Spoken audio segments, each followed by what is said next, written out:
Freddie go up and do karaoke. Now, I'm not very, we do a Dancing Queen, as it were, and then from then on, everyone in the resort knows us as the Dancing Queens. This was an excellent thing for me. We start dancing, and it's going very well, and then an American girl starts dancing with me.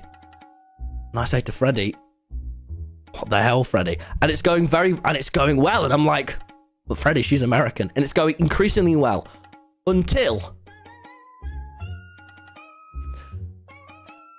Let me get the Able sisters. Blake comes into the picture. Now, I have never met a real American person until I met Blake. He comes over and he dances over, and he was very, very, very drunk. And after a little bit, I go and sit with him. And now I was with Freddie, and it was going very well. But I met him, and I thought, my God, he's not real. So I go and sit down next to him, and I go, "Hello, Blake." He goes, "Oh, what up, dude?" "Hi." And he tells me, starts telling me some stories. Oh my God, it was awful. It was like, and I go, Blake's a pretty tame name. Tommy looks like he will sell drugs. I'm not proud of the lighting this evening. I need to go full mustache mode. Yeah. So it's going very, very well with, and I sit down next to him and I go, he's very drunk, so he's very open with me. I'm very thankful for this. And so I go, "Blake, what's your deal?" Now, guys, I was in Mexico for the first time ever. I think I had a drink. Now, I'm no Tubbo. I don't, I wasn't lying on the floor. You should see Tubbo's tweet where he's just lying on a floor of grass, pissed off his mind. And Phil was just like, "Good lad." It's like, what the fuck? I'm just scared.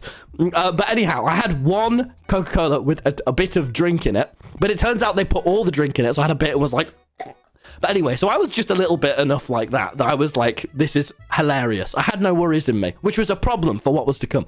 So I sat down next to Blake, and it's just me and Blake just off from the side of the dancing. And it was going very well with this American girl. And she came and sat down next to me and Blake after a while of chatting to Blake. So the first thing that happens is... and I didn't have any after that, by the way, chat. It was like, oh. But yeah, so I'm sat next to him. He starts telling me, do you want me to say it word for word?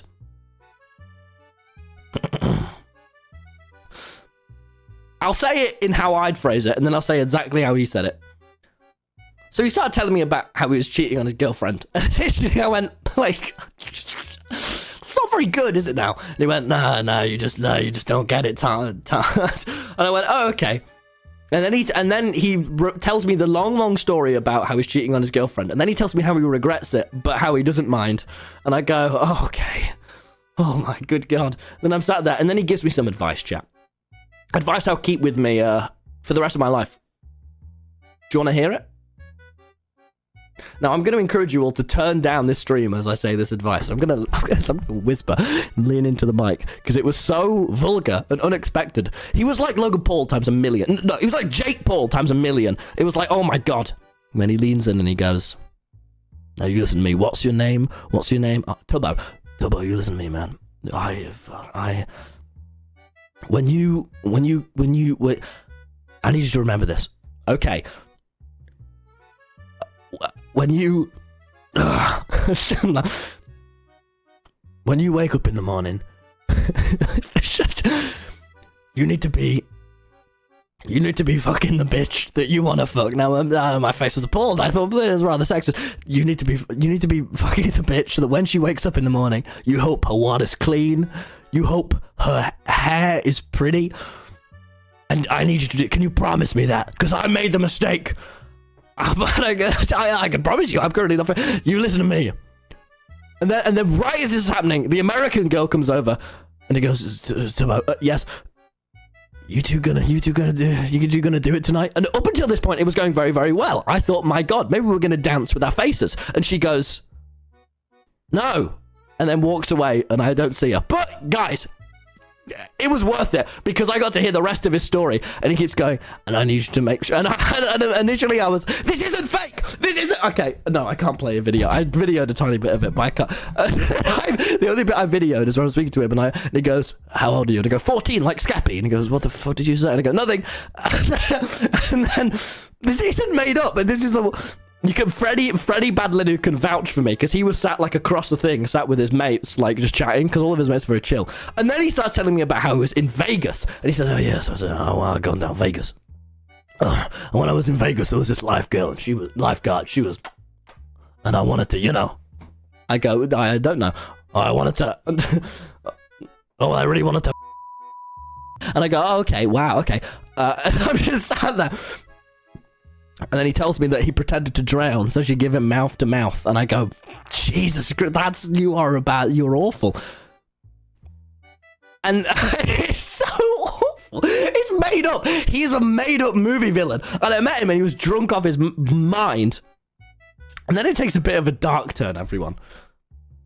He tells me, he looks me dead in the eyes and goes, "Tubbo." You go, "Yeah." And he goes, "You look exactly like my arch nemesis."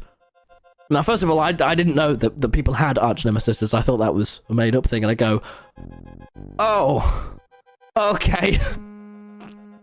And I'm sat here and he's sat on the left of me. He goes, "You look exactly like one of my arch nemesis. Go, "Oh, all right."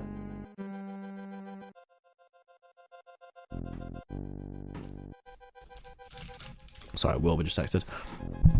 He goes, "You look exactly..."